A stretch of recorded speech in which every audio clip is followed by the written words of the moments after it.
Hello friends, welcome to my channel. Myself Abhishek Srivastava. दोस्तों, आज हम हीट ट्रीटमेंट टॉपिक के अंतर्गत हीट ट्रीटमेंट प्रोसेस की चर्चा करेंगे। इससे पहले मैं एक वीडियो और बना चुका हूं जिसमें हमने heat treatment, structure of steel, lower critical temperature, upper critical temperature तथा हीट ट्रीटमेंट स्टेजेस के बारे में चर्चा की है। दोस्तों, जिन लोगों ने हमारी पहली वीडियोस को नहीं देखा है वो वीडियो अवश्य देखें।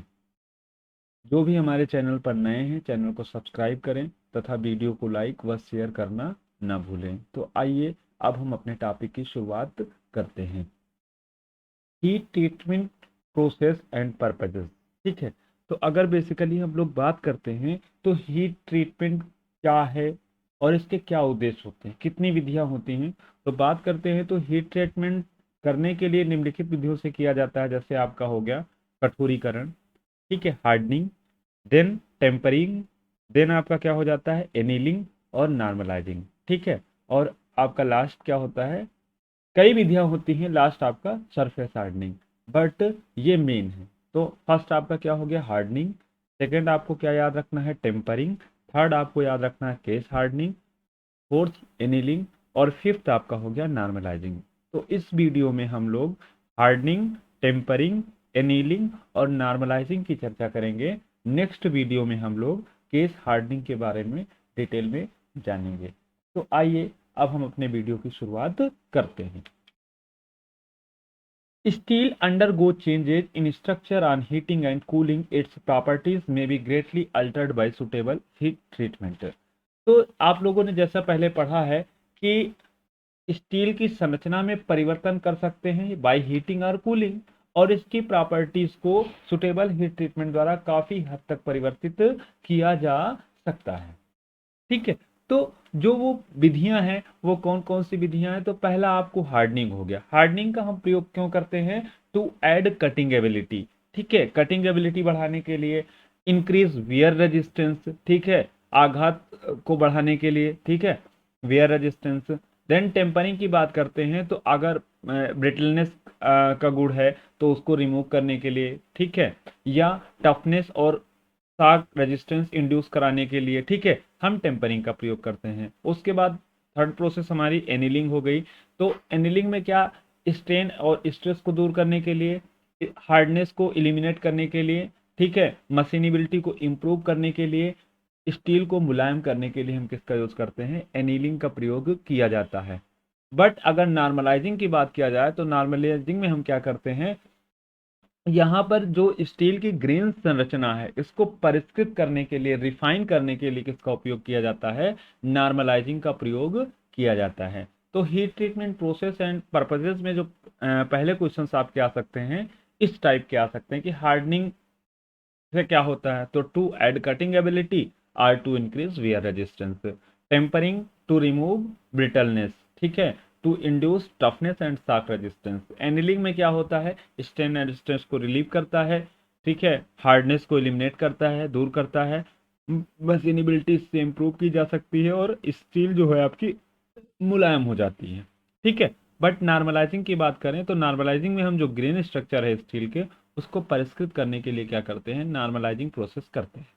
अब चलते हैं एनीलिंग की चर्चा करते हैं। तो एनीलिंग बेसिकली होता क्या है, एनीलिंग की अगर आप बात करें तो एनीलिंग में अगर कठोर स्टील के जो बने पुर्जे हैं, ठीक है, उनको योग्य बनाने के लिए, मशीनिंग करने योग्य बनाने के लिए नरम करने की जो विधि है उसको क्या कहते हैं, एनीलिंग कहते हैं। ठीक है, एनीलिंग में बेसिकली होता क्या है कि इसमें स्टील के पार्ट्स को एनीलिंग तापमान पर गर्म किया जाता है। ठीक है, एक स्पेसिफिक टेम्परेचर तक क्या किया जाता है, गर्म किया जाता है, और इस तापमान को जो मेटल है उसकी मोटाई के अनुसार कुछ समय तक रखा जाता है। इसके बाद कार्य को धीमी गति से ठंडा किया जाता है।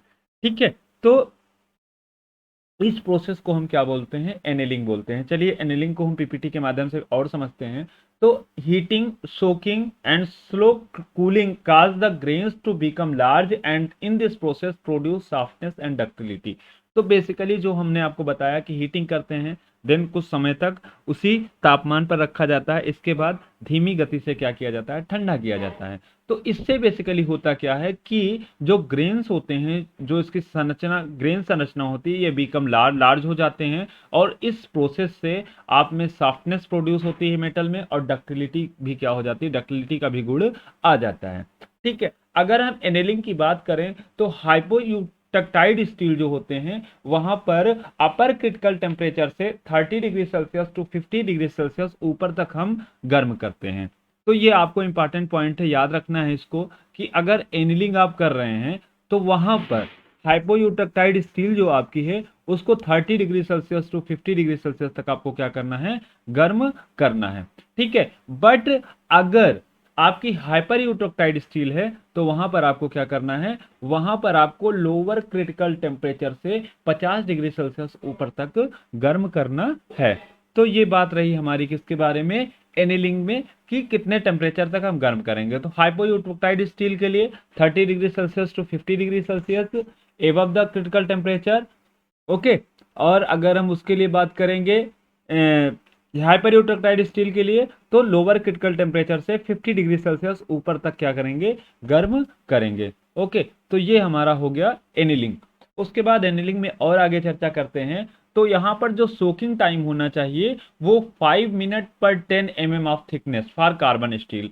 तो कार्बन स्टील के लिए सोकिंग टाइम कितना होता है, 5 मिनट पर 10 मिलीमीटर। तो 10 मिलीमीटर के लिए कितना सोकिंग टाइम होना चाहिए, 5 मिनट का होना चाहिए। बेसिकली अगर कूलिंग रेट की बात करें तो यहाँ पर कूलिंग रेट होता है कार्बन स्टील के लिए 100 degree Celsius to 150 degree Celsius per hour. ये हमारा कूलिंग रेट है। अदर इंपॉर्टेंट टर्म देखते हैं, तो यहाँ पर जो कूलिंग डन की जाती है, जो आपकी ठंडा करने की प्रक्रिया होती है, या तो स्वयं उसको फर्नेस में हम ठंडा होने के लिए छोड़ देते हैं, फर्नेस को स्विच ऑफ करके फर्नेस को ठंडा होने के लिए फर्नेस में ही ठंडा होने के लिए छोड़ दिया जाता है। अदरवाइज क्या करते हैं, इसको भट्टी से निकालकर, ठीक है, आपको सैंड यानी रेत में डाल देते हैं, ठीक है, चूना में डाल देते हैं, या ड्राई एस यानी राख में क्या कर दिया जाता है, डाल दिया जाता है, और फिर कुछ समय तक क्या किया जाता है, उसको उसी तापमान पर रखा जाता है। ठीक है, तो इस तरीके से इसकी कूलिंग की जाती है। ठीक है, अब आगे बात करते हैं पर्पज ऑफ एनिलिंग। एनिलिंग करते क्यों हैं, तो टू ऑब्टेन सॉफ्टनेस। ठीक है, धातु में मुलायम ऑब्टेन सॉफ्टनेस प्राप्त करने के लिए हम क्या करते हैं, एनिलिंग करते हैं। देन अगर बात करें तो टू इम्प्रूव मशीनिबिलिटी, मशीनिबिलिटी में सुधार करने के लिए एनिलिंग किया जाता है। ठीक है, टू इंक्रीज डक्टिलिटी, ठीक है, तन्यता के गुण को इंक्रीज करने के लिए भी क्या किया जाता है, एनिलिंग की जाती है। टू रिलीव इंटरनल स्ट्रेसेस, ठीक है, तो इंटरनल स्ट्रेसेस को रिलीव करने के लिए हम क्या करते हैं, एनिलिंग करते हैं। ठीक है, देन नेक्स्ट बात करते हैं, तो टू रिफाइन ग्रेन साइज, ठीक है, ग्रेन साइज को परिष्कृत करने के लिए, और to prepare steel for subsequent heat treatment processes. ठीक है, तो स्टील की ग्रेन साइज को परिष्कृत करने के लिए, रिफाइन करने के लिए, और इसको आगे की जो हीट ट्रीटमेंट विधियां हैं उसके लिए तैयार करने के लिए क्या किया जाता है, एनिलिंग की जाती है। ठीक है, उसके बाद हम कार्बन कंटेंट की बात करें, और उसके अकॉर्डिंग टेम्परेचर इसका डिपेंड होता है, मतलब कितनी देर तक, कितने टेम्परेचर तक इसको गर्म करना है। तो ये बेसिकली जो डिपेंड करता है कार्बन कंटेंट पर डिपेंड करता है। तो अगर लेस देन 0.12% कार्बन है आपका, तो कितने डिग्री सेल्सियस तक आप इसको गर्म करेंगे, तो 875 टू 925 डिग्री सेल्सियस तक आपको गर्म करना पड़ेगा। ठीक है, 0.1 टू 0.25 तक 840 टू 970, 0.25 टू 0.50 अगर आपका है तो 815 टू 840।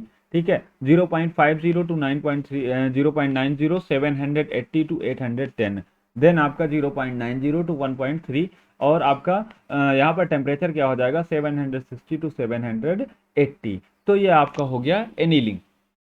अब हम बात करते हैं नॉर्मलाइजिंग की। नॉर्मलाइजिंग बेसिकली क्या होता है कि जैसे स्टील पर ठंडी या गर्म हालत में कार्य करने के बाद, ठीक है, आपने उसको कई सारी प्रोसेस की, ठीक है, ठंडी या गर्म का हालत में आपने उस पर कार्य किया, तो उसे सामान्य दशा में लाने के लिए स्टील पर जो क्रिया की जाती है उसको क्या बोलते हैं, नॉर्मलाइजिंग बोलते हैं।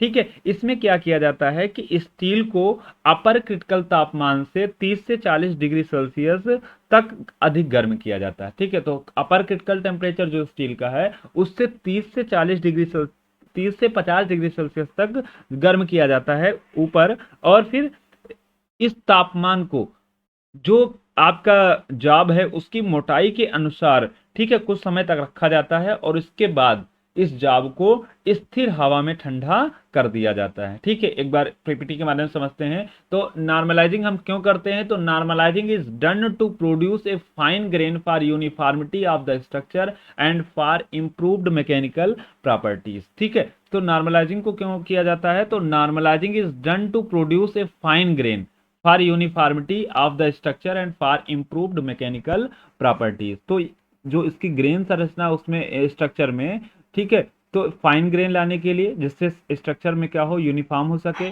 और मैकेनिकल प्रॉपर्टीज में क्या हो सके, इंप्रूव की जा सके, तो इसलिए हम क्या करते हैं, नॉर्मलाइजिंग करते हैं। अगर हम नॉर्मलाइजिंग प्रोसेस की बात करें तो आपको मैंने बताया कि स्टील को एक सुटेबल टेम्परेचर तक गर्म किया जाता है। ठीक है, कितने टेम्परेचर तक गर्म करेंगे ये बात इसके कार्बन कंटेंट पर डिपेंड करती है। इसको कुछ समय तक उसी तापमान पर रखा जाता है और फिर इसको फ्री हवा में क्या करता है, खुली हवा में ठंडा होने के लिए छोड़ दिया जाता है। ठीक है, अगर हम बात करें तो नॉर्मलाइजिंग जो क्रिया की जाती है मशीनिंग से पहले की जाती है या हार्डनिंग से पहले की जाती है। ठीक है, क्यों, क्योंकि ये स्टील जो आपकी है वो ऑपरेशन के लिए, इन ऑपरेशंस के लिए बेस्ट कंडीशन में आ सके। ठीक है, बेस्ट कंडीशन में रखने के करने के लिए हम इस ऑपरेशन को करते हैं। ठीक है, किससे पहले, before machining and before hardening. तो मशीनिंग से पहले या हार्डनिंग से पहले हम नॉर्मलाइजिंग यूजुअली की जाती है। ठीक है, अगर हम बात करें स्टील की, तो यहां पर स्टील को 30 degree Celsius to 40 degree Celsius above the upper critical temperature हम गर्म करते हैं। ठीक है, क्योंकि इस समय क्या होता है, यहां पर हाई कार्बन स्टील के केस में अगर बात किया जाए तो इस अपर क्रिटिकल टेम्परेचर से 30 degree Celsius to 40 degree Celsius पर केवल ऑस्टेनाइट ही क्या होता है, प्रेजेंट होता है। ठीक है, तो ये क्या करता है, आपका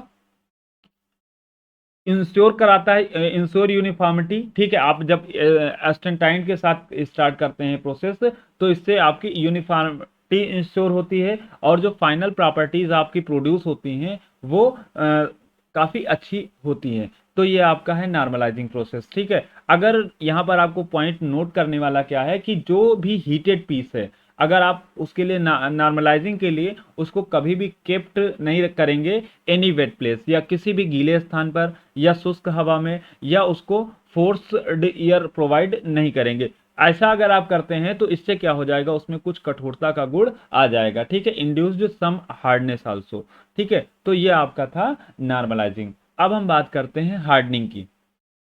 तो हार्डनिंग के बारे में अगर बात किया जाए तो हार्डनिंग क्या होती है। ठीक है, तो हार्डनिंग आपका हार्डनेस का गुण बढ़ाने के लिए, ठीक है, हार्डनेस को इंक्रीज करने के लिए हम क्या करते हैं, हार्डनिंग करते हैं। ठीक है, स्टील में कितने हार्डनेस कितनी मात्रा में बढ़ेगी, तो वो कार्बन की प्रतिशत मात्रा में क्या करती है, निर्भर करती है। ठीक है, तो अगर हम एक बार स्क्रीन के माध्यम से समझें तो यहाँ पर स्टील को रैपिडली कूल किया, कभी कभी आप स्टील को क्या करते हैं, रैपिडली कूल करते हैं, तो जो एक्सेस कार्बन होते हैं इनके पास सफिशियंट टाइम नहीं होता है to leave the solid solution.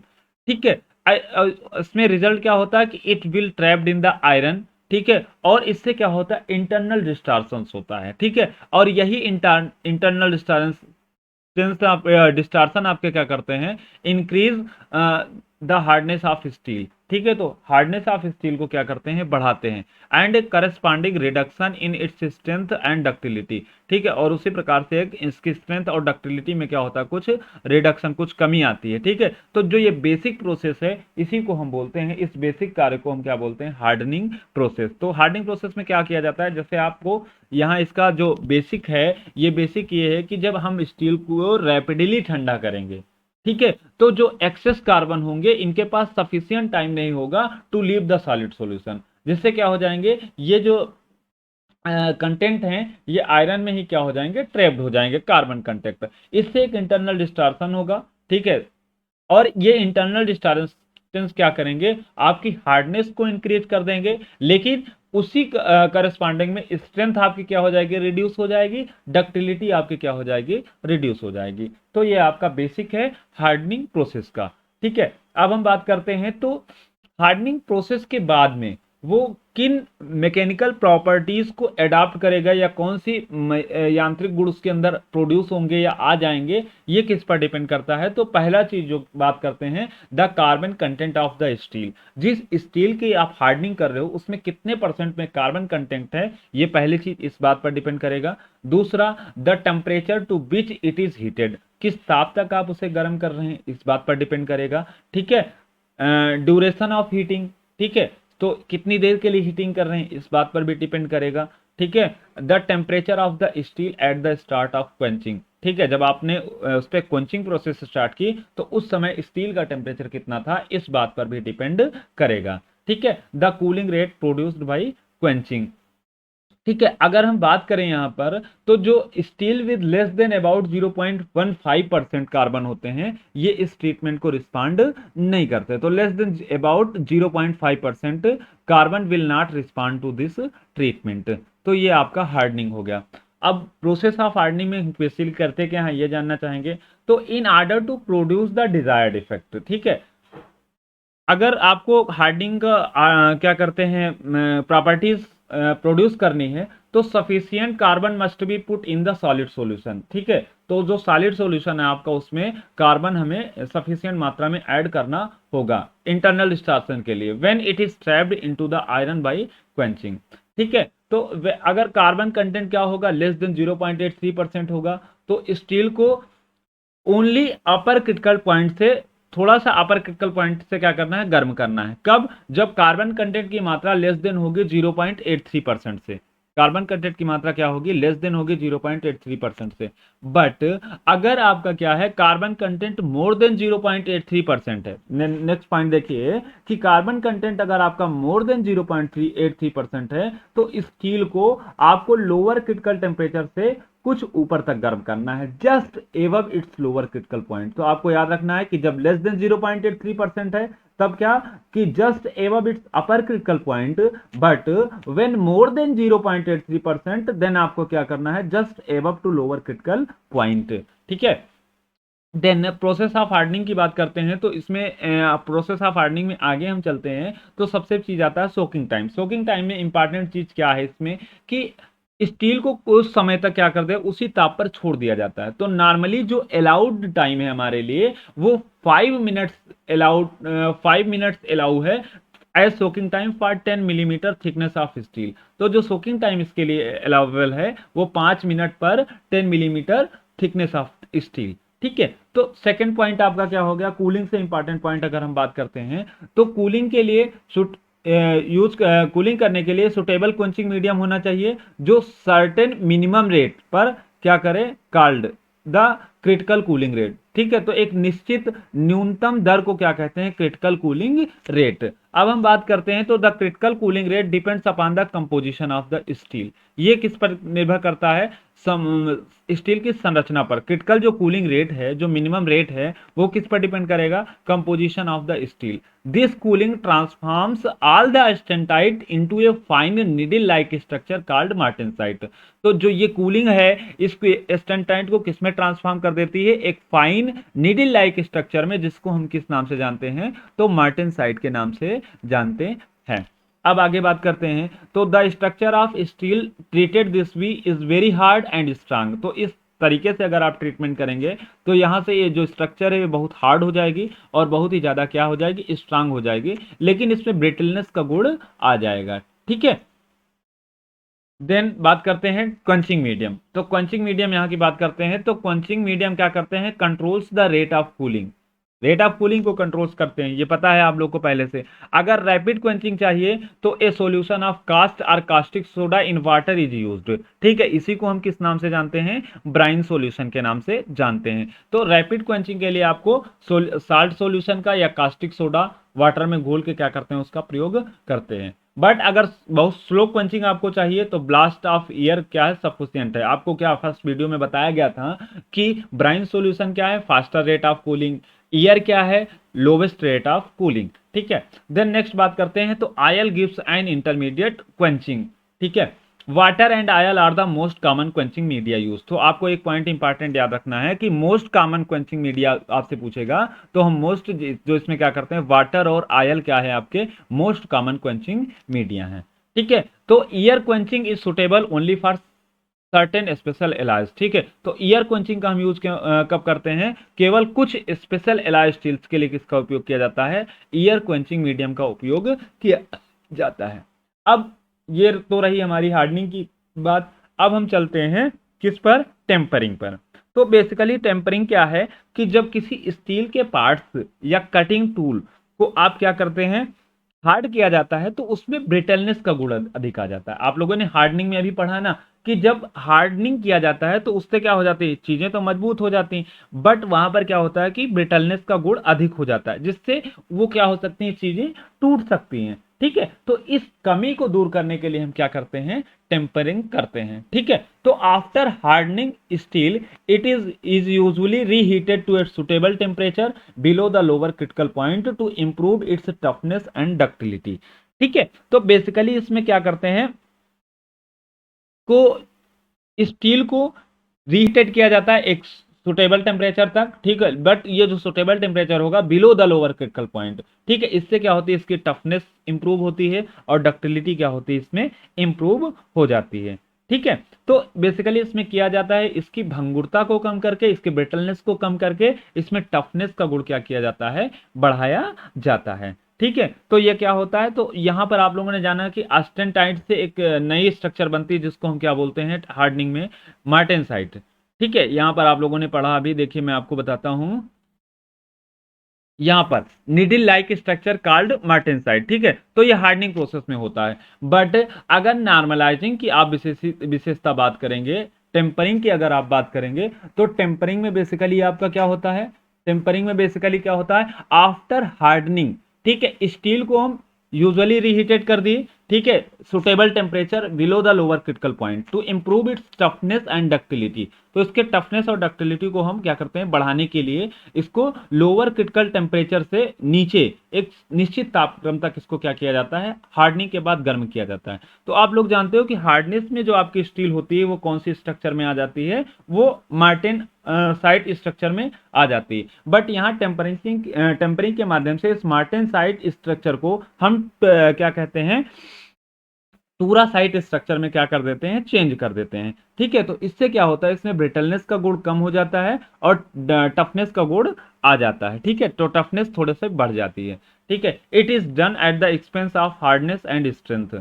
ठीक है, it is done in order to make the steel more suitable for service requirements. तो क्यों किया जाता है कि स्टील को सर्विस रिक्वायरमेंट्स के सुटेबल बनाने के लिए हम इसका प्रयोग करते हैं। अब पर्पज ऑफ टेम्परिंग की बात कर लें तो steel in its hardened condition is generally too brittle. आप लोग जानते हैं जब हार्डनड होगी तो ब्रिटल होगी, एंड टू सेवरली स्ट्रेन। ठीक है, इसमें स्ट्रेन भी कभी कभी होगा, तो इस कंडीशन में स्टील को हम यूज नहीं कर सकते, क्योंकि इसलिए हम क्या करते हैं, इसको टेम्पर्ड किया जाता है। ठीक है, the aims of tempering are क्या होते हैं, to relieve the steel from the internal stresses and strains. तो आंतरिक स्ट्रेसों और स्ट्रेन को दूर करने के लिए हम क्या करते हैं, टेम्परिंग किया जाता है। ठीक है, हार्डनेस और टफनेस को नियंत्रित करने के लिए हम क्या करते हैं, टेम्परिंग करते हैं। ठीक है, ब्रिटलनेस को रिड्यूस करने के लिए टेम्परिंग किया जाता है। टू रिस्टोर सम डक्टिलिटी, कुछ डक्टिलिटी का गुण आ जाए उस मटेरियल में, मेटल में या स्टील में, इसके लिए हम क्या करते हैं, टेम्परिंग करते हैं। ठीक है, तो अब हम टेम्परिंग में बेसिकली करते क्या है, जो टेम्परिंग टेम्परेचर होता है वो डिपेंड करता है किस प्रकार की प्रॉपर्टीज, किस प्रकार से आपको गुण चाहिए, प्रॉपर्टी चाहिए, जो प्रॉपर्टीज रिक्वायर्ड है उसके अकॉर्डिंग टेम्परिंग टेम्परेचर क्या करता है, डिपेंड करता है। बट बेसिकली ये 180 degree Celsius to 650 degree Celsius तक होता है। ठीक है, अगर हम बात करें तो कितनी देर तक आपको हीटिंग करना है, ये थिकनेस ऑफ द मटेरियल पर क्या करता है, डिपेंड करता है। The duration of heating depends upon the thickness of the material. Then tools are usually tempered at a low temperature. अगर आपको और क्या बात रखनी है कि जो बेसिकली आपके टूल्स होते हैं इनको एक लो टेम्परेचर पर क्या किया जाता है, टेम्पर्ड किया जाता है। ठीक है, the temperature itself is judged by the colour of the oxide film produce on the surface. तो इसके टेम्परेचर को बेसिकली अगर जज करने की एक और विधि बताएं तो ऑक्साइड फिल्म जो प्रोड्यूस होती है उसका कलर कैसा प्रोड्यूस हो रहा है इसके अकॉर्डिंग भी हम क्या करते हैं, डिसाइड करते हैं टेम्परेचर को। बट ये जो मेथड है ये एक्यूरेट टेम्परेचर असेसमेंट मेथड नहीं है। तो यहां पर हम क्या करते हैं, मैन्युफैक्चरिंग प्लांट में जहां पर बड़े स्तर पर काम होता है तो वहां हीट ट्रीटिंग, जो हीट ट्रीटिंग आपका होता है वो एक प्रोडक्शन बेसिस होता है जहां पर मॉडर्न मेथड्स का उपयोग किया जाता है, आधुनिक विधियों का उपयोग किया जाता है। ठीक है, तो यहां पर टेम्परिंग जो होती है कंट्रोल एटमॉस्फेयर फर्नेसेस में होती है। ठीक है, टेम्परेचर को कंट्रोल जो करते हैं वो मॉडर्न इंस्ट्रूमेंट्स के माध्यम से करते हैं। ठीक है, under such conditions it is possible to obtain accurate and uniform results in any number of pieces. तो ये अगर हम मॉडर्न इंस्ट्रूमेंट और मॉडर्न मेथड की सहायता से करेंगे तो यहाँ पर बहुत एक्यूरेट और यूनिफॉर्म रिजल्ट्स हमें मिलते हैं। ठीक है, अगर टेम्परेचर की बात करें तो पेल स्टार के लिए 230 degree Celsius, dark star 240, brown 250, brown purple 260, purple 270, dark purple 280 and blue 300। तो ये कुछ टेम्परिंग टेम्परेचर हैं अकॉर्डिंग टू देयर कलर। ठीक है, तो जिस प्रकार से कलर आपको चाहिए उस अकॉर्डिंग आपकी टेम्परेचर आप डिसाइड कर सकते हैं। ठीक है, बट अगर हम बात करें जनरली जो टेम्परिंग होता है in the lower temperature range for an increase time provides greater control in securing the desirable mechanical properties. Such heat treatment may not be feasible under all conditions. ठीक है, तो जनरली जो tampering का अगर हम lower temperature range में करेंगे, ठीक है, और उसके टाइम को क्या कर देंगे, उस हीटिंग टाइम को क्या कर देंगे, बढ़ा देंगे, तो यहाँ पर आपको एक अच्छी कंट्रोल मिलती है। ठीक है, in securing the desirable mechanical properties. ठीक है, तो जो आपको मैकेनिकल प्रॉपर्टी चाहिए वो डिजायरेबल मैकेनिकल प्रॉपर्टीज पर अगर सिक्योर करना है तो वहां पर आपको ग्रेटर कंट्रोल मिलता है। क्या करना पड़ेगा, लोअर टेम्परेचर रेंज में आपको इन टाइम क्या, जो हीटिंग करने का टाइम क्या होगा, बढ़ाना होगा। ठीक है, for precision work where result justify the method for certain combination of mechanical properties, tempering for long periods of time in a lower temperature range provides a reliable method of getting the desired results। वही बात, ठीक है ना। तो आज की video में दोस्तों बस इतना ही। आपको नेक्स्ट वीडियो में हम केस हार्डनिंग के बारे में चर्चा करेंगे और केस हार्डनिंग, सरफेस हार्डनिंग के अंतर्गत डिफरेंट डिफरेंट जो सरफेस हार्डनिंग मेथड्स हैं, सपोज करिए आपका केस हार्डनिंग हो गया, नाइट्राइडिंग हो गया, फ्लेम हार्डनिंग हो गया, इंडक्शन हार्डनिंग हो गया, इन सब चीज़ों के बारे में चर्चा करेंगे। अगर आपको इस वीडियो से संबंधित नोट्स चाहिए तो आप हमारे टेलीग्राम लिंक से जुड़ सकते हैं। टेलीग्राम लिंक डिस्क्रिप्शन बॉक्स में दी गई है। आप लोग हमारे टेलीग्राम लिंक पर जाकर इस नोट्स को डाउनलोड कर सकते हैं और अपने एग्जाम की अच्छी से तैयारी कर सकते हैं। तो दोस्तों इस वीडियो में इतना ही, फिर मिलते हैं नेक्स्ट वीडियो में सरफेस हार्डनिंग के साथ में। तब तक के लिए जय Hind, thanks for watching my video.